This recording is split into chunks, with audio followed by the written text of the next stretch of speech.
We are here on the scene of that officer-involved shooting. It's on the south side of Appleton. We're about a half a block from the 1300 block of South Monroe. That's right across the street from St. Elizabeth Hospital. Now, officers originally responded to a shoplifting call at around 7 p.m. on Oneida Street. They then found the suspect on the 1300 block of South Monroe.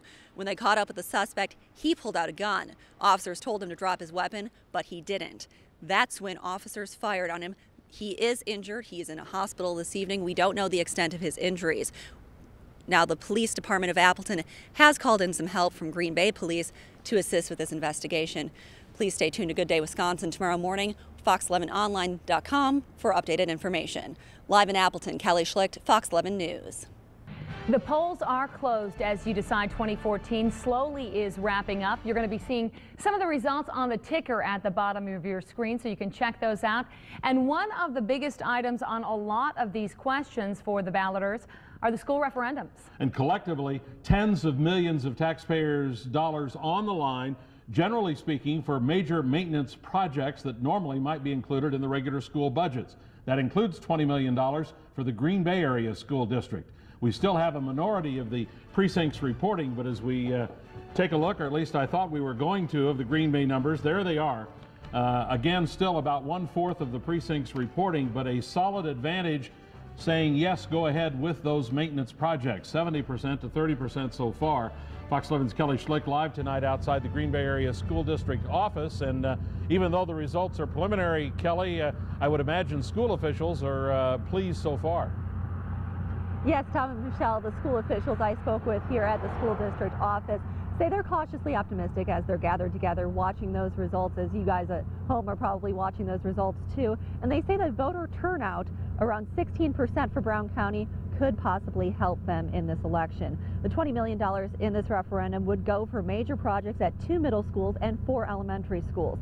These projects include replacing heating, ventilation, and cooling systems, as well as other repairs. School Board President Brenda Warren says these repairs are vital to keep schools safe and efficient. Well, I think it's a matter of providing a very comfortable and healthy learning environment for our children. The heating and ventilation, air conditioning systems in the schools, are very old. They don't circulate air very well, and so the air quality isn't good. Now, not everybody in the community agrees with going to a referendum and to the taxpayers to pay for these maintenance issues. Tonight, we have another view.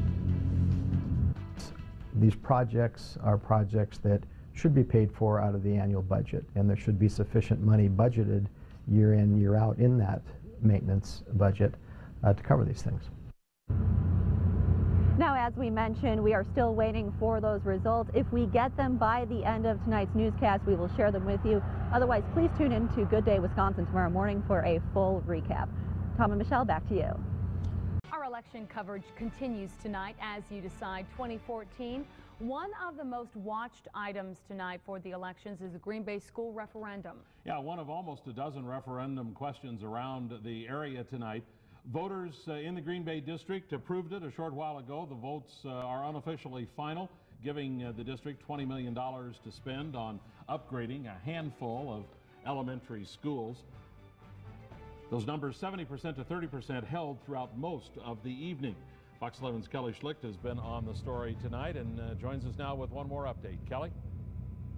Yes, guys, it was very exciting in the school district office when it was announced. School officials were understandably excited, and this $20 million will be going towards 2 middle schools and 4 elementary schools for renovations. But some in town, the Taxpayers Association members namely, are not that excited. Tonight we hear from both sides. Well, I think to me it's a message that really the broader community realizes the importance of education for vital communities. That doesn't change our position that we believe that bonding for these types of repairs is not the best way for the school district to manage their budgets. We'll have more about the Green Bay School District referendum and what is next for these projects tomorrow morning on Good Day Wisconsin. Live in Green Bay, Kelly Schlicht, Fox 11 News. Fox 11's Kelly Schlicht was in court and is at the Brown County Courthouse right now. And Kelly, I understand that the charges that were anticipated and the charges that were filed, actually less severe charges were filed. That is correct, Tom. The teens were originally held on attempted murder charges or homicide charges, but that's not what they were charged with today here in court. Sergio Rivera, Tyler Brickham Van Voorst, Royce Brissett, and Corey Mayer were all charged with first-degree reckless injury, endangering safety, aggravated battery, and disorderly conduct. Friends and family packed the courtroom this afternoon. The appearances were all brief, and they mostly just acknowledged the criminal complaint. Now, the teens were arrested after a birthday party on February 8th. They allegedly stabbed one man and bludgeoned another. Assistant District Attorney Dana Johnson says what happened that night did not warrant attempted murder charges. Nothing really unusual about it. Sometimes the police or law enforcement refer for some charges, and sometimes they do different things. Now, there was a fifth person also arrested in connection with this case. It was a 16-year-old boy. He appeared in juvenile court today. Coming up tonight at 9, we'll break down that criminal complaint for you and tell you more details about what happened during that fight in Howard. Live in Green Bay, Callie Schlicht, Fox 11 News.